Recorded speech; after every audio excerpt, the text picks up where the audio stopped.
안녕하세요. 손해평가사 정순호입니다. 1회 2차 기출문제 6번까지 풀고 7번부터 제대로 녹화가 안 되는 것 같아서 다시 7번부터 10번까지 풀어보겠습니다. 무더운 날씨입니다. 건강관리에 유념하시고요. 일단 좀 서툰 감이 있지만 기출문제를 한번 훑어보신다는 그 느낌으로 제 강의를 좀 들으셨으면 합니다. 자, 7번부터 다시 시작할게요.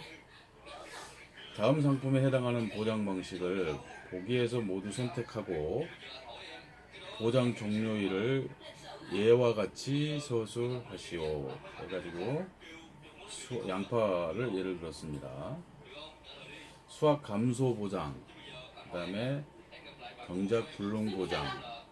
수확 감소 보장은 이듬해 수확기까지 단 6월 30일을 초과할 수 없다고 했고요. 경작 불능 보장은 이듬해 수확 개시 시점. 이렇게 양파는 해당이 됩니다. 그러니까 양파와 같이 옥수수, 마늘, 고구마, 차, 복분자 이 5가지를 여기 보기에 있는 보장 방식을 찾아서 거기에 따른 보장 종료일을 기재를 하시는 겁니다.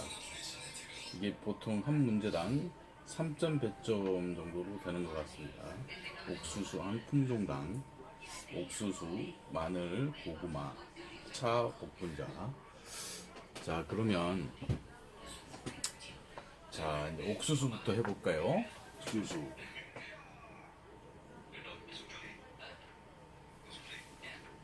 옥수수는 보장 방식이 2가지입니다. 수확 감소 보장하고 경작 불능 보장이 있습니다. 감소 보장과 경작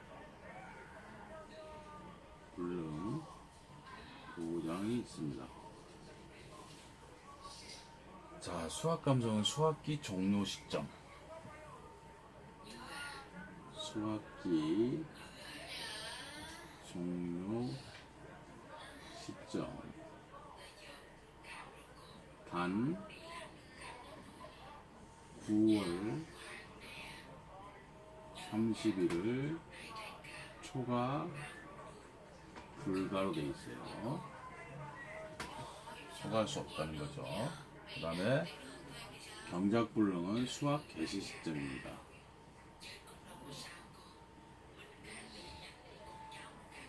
수확 개시 시점.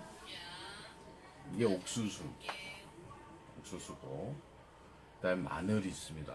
마늘은요, 보장 방식이 3가지입니다. 수확 감소 보장 방식, 경작 불능 보장 방식, 이거는 똑같고요. 여기에 재파종 보장 방식이 있습니다.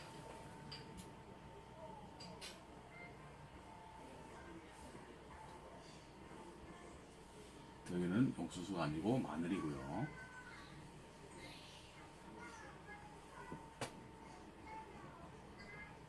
마늘. 이거는 10월 31일입니다. 보장 방식이. 근데 수확 감소 보장 방식에서 수확기 종료 시점은 같습니다. 이거를 6월 30일까지입니다. 이걸 유념해서 쓰셔야 돼요. 이게 자꾸 헷갈립니다. 아까 옥수수는 9월 30일, 그 다음에 옥수수는 2가지 보장 방식이 있었으나 마늘은 3가지 보장 방식입니다. 그 다음에 이제 고구마도 2가지 보장 방식입니다. 수확 감소 보장 방식하고 경작 불능 보장 방식이 똑같습니다. 고구마.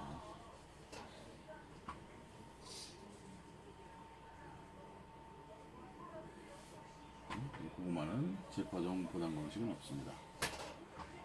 그러나 수확기 종료 시점이나 경작 불능 보장 방식, 수확 개시 시점은 똑같습니다. 근데 수확 감소 보장 방식에서 이거는 10월 31일 초과 불가입니다. 10월 30일을 넘어가면 안 됩니다.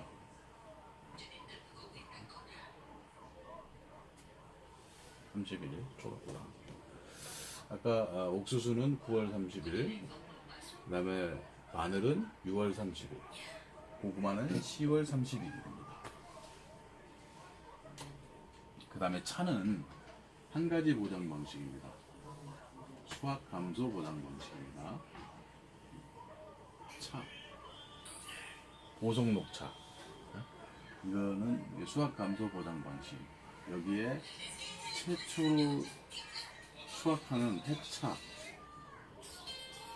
수확기 종료 시점입니다. 해차 수확기 종료 시점입니다. 이거는 5월 20일을 초과할 수 없습니다. 5월 20일. 5월 20일을 초과할 수 없습니다. 그 다음에 복분자입니다.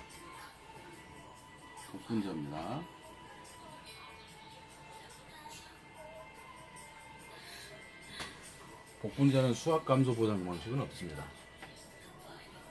수확 감소 보장 방식은 없고요.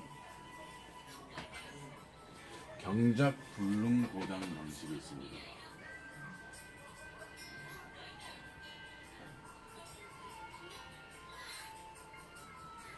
경작 불능 보장하고, 이것도 수확기 개시 시점입니다. 수확 개시 시점.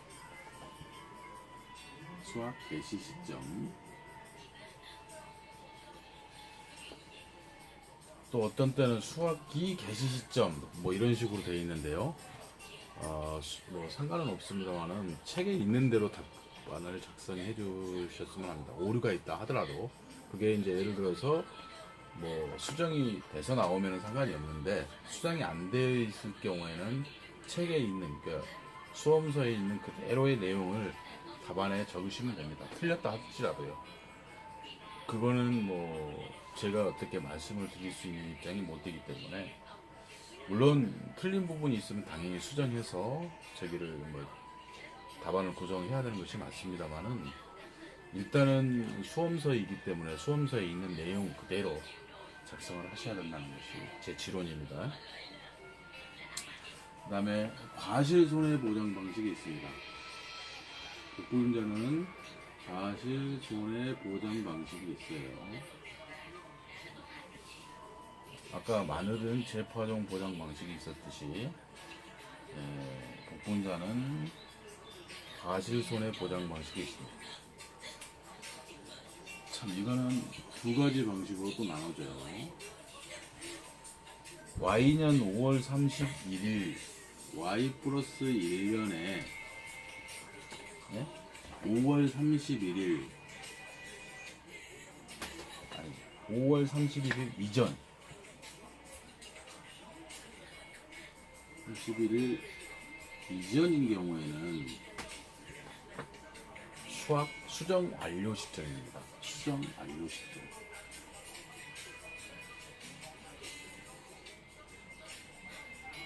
완료 시점이고요. 그 다음에 Y 플러스 1년에 6월 1일 이후, Y 플러스 1년에 6월 1일 이후는 어떠냐? Y 플러스 1년 후 수확기 종료 시점. 정아 얼어 차. 1년 후 수확기 종료 시점. 단 6월 20일을 Y 플러스 1년 6월 20일을 초과할 수 없어요. 1년에 6월 20일을 초과 불가. 이게 이제 복분자입니다.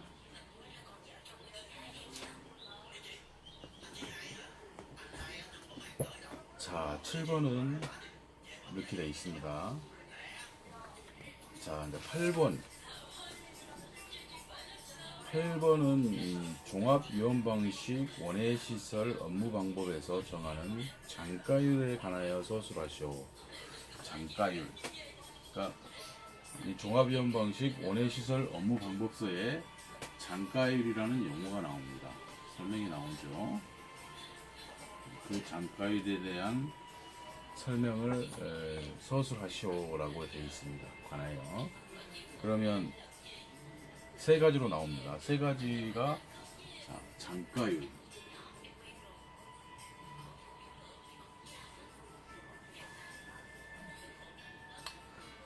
자, 세 가지를 나온 자, 첫 번째 유형 고정 자산의 내용 윤수 만료 시에 있어서 잔존가액의 재조달 가액에 대한 비율.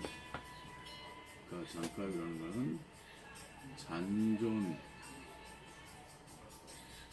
가액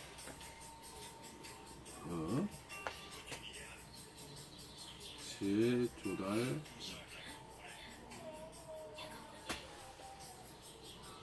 가액에 대한 비율. 자, 1번으로 하고 호성이 까칠까? 하우스 경우에는 하우스 경우 여기 붙었잖아. 어디 끈적끈적해. 20%를 적용한다 그랬어요. 20%. 뭘요? 단가율 20%를 적용. 어디? 자, 끈적끈적 자. 그다음에 너 잡으래. 이 내용 연수 2번 내용 연수가 경과한 경우라 하더라도 현재 정상 사용 중에 있는 경우에는 엄마 잔다. 당해 목적으로 경제성을 그러니까 현재 정상 사용 중인 경우 당해 목적으로 경제성을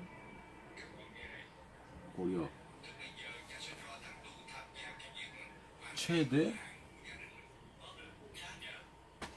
30%까지 수정할 수 있다. 수정할 수 있다. 수정한다. 그러니까 20% 있었죠? 자, 이게 자, 잔존가액에 대한 제조가액에 대한 비율 20%. 그다음에 정상 사용 중인 경우 경제성 고령 최대 30% 수정.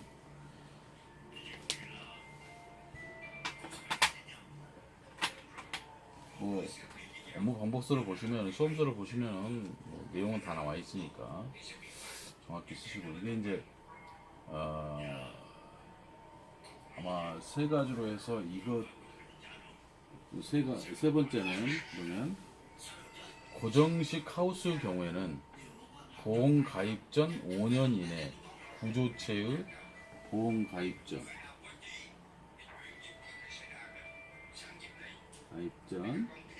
5년 이내에 구조체의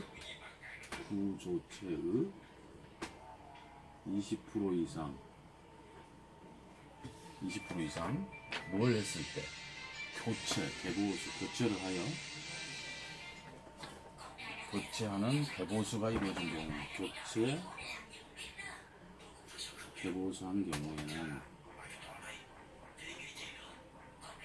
보수한 경우에는 그 경과한 연수하고는 상관없이 현재가액을 재조달가액 현재가액을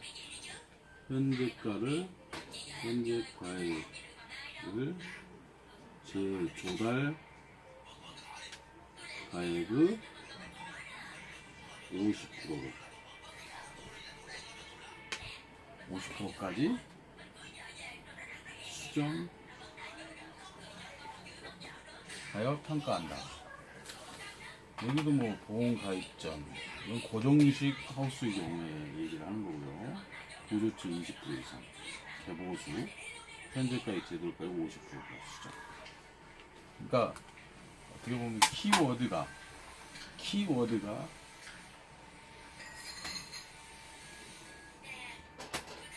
워드가 어느 정도 들어가 있으면은 이건 배점은 아마 상당히 잘 줄 겁니다. 그러니까 이제 아까 말했듯이 장가위는 무엇이나, 그 다음에 하우스 경우에는 20%를 적용하는데, 두 번째는 정상 사용 중에 있는 경우에는 경제성을 고려 최대 30%까지도 적용할 수 있다, 수정 적용할 수 있다는 거고, 그 다음에 고정식 하우스 경우에는 보험가입 중 5년 이내에 구조치 20% 이상을 가보수했을 경우에는 교차에 교부수했을 경우 현재 가액을 제도 가액으로 해서 50%까지 수정할 수 있다. 이게 이제 8번의 장가율에 대한 답안 구성입니다.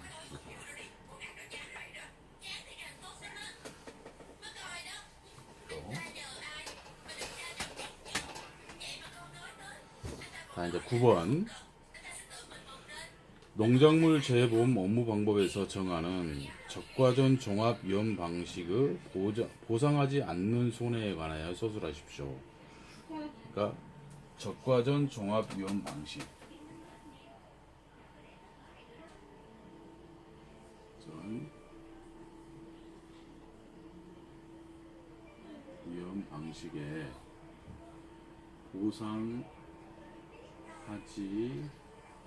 않는 손해에 대해서 서술하십시오 라고 했는데, 이거는 적과 전이 있고 적과 이전, 적과 이후 두 가지로 나눕니다. 적과 종료 이후에 대해서 단 적과 종료 이후에 한다 이렇게 돼 있죠. 뭐 개수, 재원, 보하, 기해 뭐 이렇게 외우는 사람도 있었고요. 여러 가지 뭐 방식은 여러 가지라고 생각합니다. 자, 이게 아마 10가지, 여기 10가지. 자, 그러면 1. 계약자, 피보험자, 법인인 경우에는 그 이사 또는 법인의 업무를 집행하는 그 밖의 기관 또는 이들의 법정 대리인의 고의 또는 중대형 과실로 생긴 손해. 고의 또는 중대형 과실로 생긴 손해.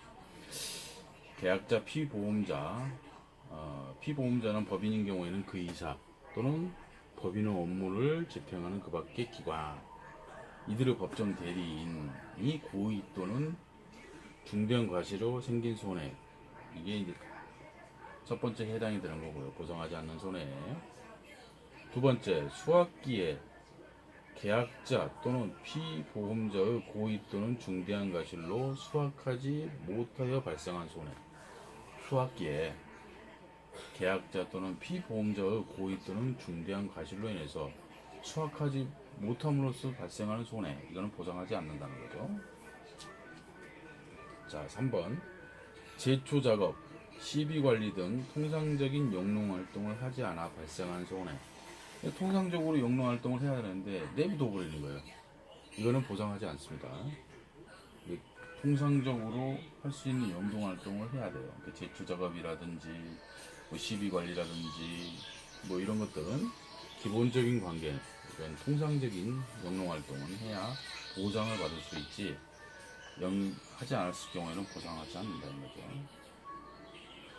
자, 네 번째는 원인의 직간접을 묻지 아니하고, 원인이 뭐 이게 직접적인 원인인지 간접적인 원인지를 묻지 않고 병해충으로 발생한 손해는 해당이 안 돼요. 병해충으로. 이건 적과전 종합위험 방식에 보상하지 않는 손해입니다. 다섯 번째는 보상하지 아니한 재해로, 보상하지 아니한 재해는 뭐 태풍, 강풍 뭐 이런 걸로, 이런 것이 이제 아닌 다른 걸로 인해서 제방, 댐 등이 붕괴되어 발생한 손해, 이거는 보상하지 않고요. 그 다음에 최대 순간 풍속 14m/s 미만의 바람으로 발생한 손해, 이건 강풍을 얘기합니다. 최대 순간 풍속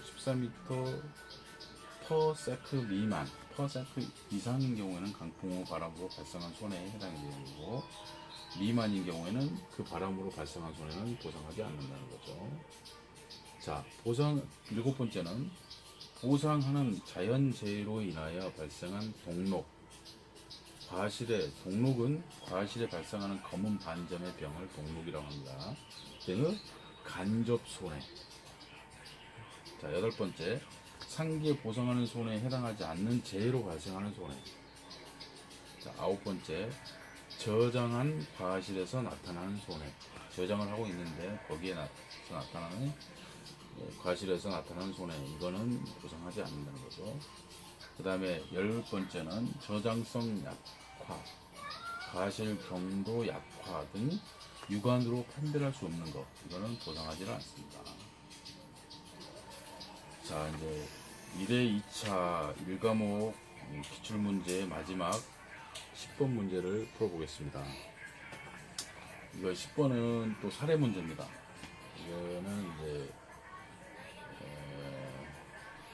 벼와 관련된 종합이원 방식 벼 품종과 관련된 사례 문제입니다.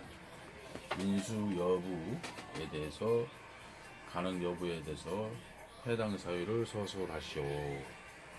농작물 재해보험 업무방법에서 정하는 기준에 따라. 자, 사례를 읽어볼게요. A씨는 공공시에서 6년 전 간척된 세모세모리 1번지와 이건 본인 소유 4,200 세모세모리 1번지 세모세모리 1번지 이거는 본인 소유 농지 4,200 제곱해배 본인 소유 농지. 자, 그 다음에 4년 전, 6년 전 간척된, 이건 6년 전 간척된, 4년 전 간척된 세모세모리 100번지, 세모리 100번지. 이거는 임차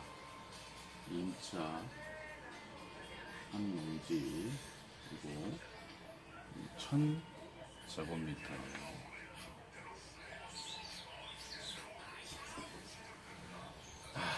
1번지와 인접해 있고요. 두 개는 서로 인접.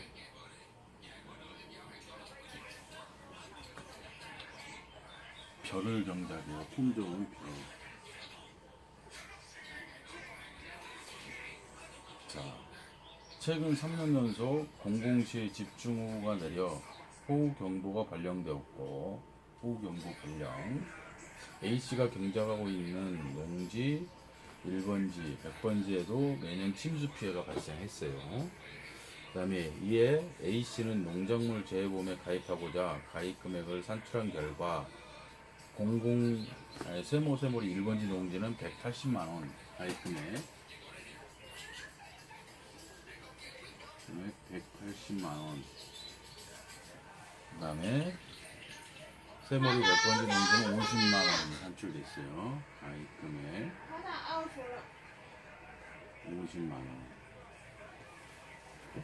자, 그러면 호우경보 발령도 됐었고요. 자, 인수 가능 여부 이거는 이제 한번 해당 사유로 한번 따져보죠.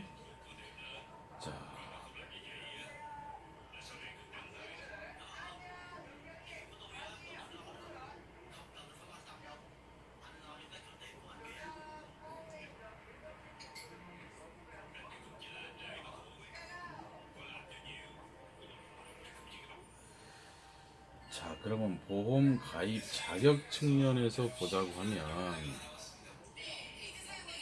벼는 경작 면적 최소 경작 면적이 4,000 제곱 거기죠. 그러면 이 두 개 합해서 5,200 인접하고 있기 때문에 두 개 합하면 5,200이죠. 그러면 4,000이 넘으니까 이상이니까 인수가 가능하죠. 1번 보험 가입 측면에. 보험 가입 자격 측면에서 보면 예?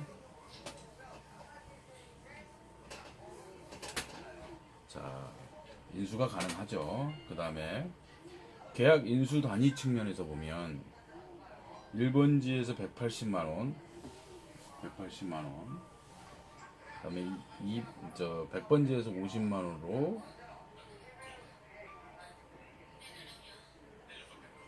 200만원 이상으로 합 200만원 이상으로 두 개 합해서 230만원이죠. 200만원 이상으로 인수가 가능하죠. 계약 인수 단위 측면에서. 자, 이제 인수 제한 농지를 한번 살펴보죠. 농지는 5년 이내에 6년 전 간척된 농지로 5년 이내 간척된 농지에 해당하니 인수가 가능해요. 1번지는. 네, 100번지는 4년 전 간척된 농지 5년 이내가 아니기 때문에 5년 이내에 간척된 농지에 해당되기 때문에 이거는 인수 제한 불가입니다. 제한 불가 농지입니다. 결론, 그러니까 이 세 가지 측면을 봤을 때 두 가지 측면, 보험 가입 자격 측면하고 계약 인수 단위 측면에서는 인수가 가능한데 인수 제한 농지 측면에서는 간척된 농지로 인하여서 인수가 5년 이내에 4년 전 간척된 농지로서 5년 이내에 해당되므로 인수가 불가능하다. 결론은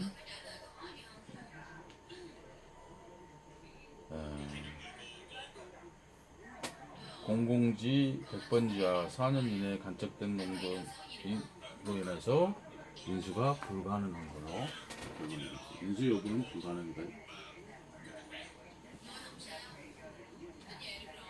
자, 그러니까 보험 가입 자격 측면에서는 1번지 소유가 4,200제곱 해버렸고 1,000제곱, 그러니까 100번지가 1,000제곱 해버렸는데 두 개 합하니까 인접된 농지의 5,200, 4,000제곱미터 이상이므로 인수가 가능했고요. 그 다음에 계약 인수 단위 측면에서 보면 보험 가입 금액이 1번지는 180만원, 100번지는 50만원, 두 개 합해서 230만원, 200만원 이상으로 인수가 가능했고요. 근데 인수 제한 농지 측면에서 보면 6년 전 간척된 농지는 5년 이내에 간척된 농지에 해당이 안 되므로 인수가 가능하나 4년 전 간척된 농지 100번지는 5년 이내에 간척된 농지에 해당되므로 인수가 불가능합니다. 인수 제한 농지입니다. 고로 보험 가입 자격 측면이나 계약 인수 단위 측면에서는 인수가 가능하나 인수 제한 농지 측면 5년 이내 간척 농지에 해당되므로 이거는 인수가 불가능하다. 결론은 인수가 불가능한 걸로 됐습니다. 감사합니다. 1회 2차 1과목 기출문제를 여기서 마치겠습니다.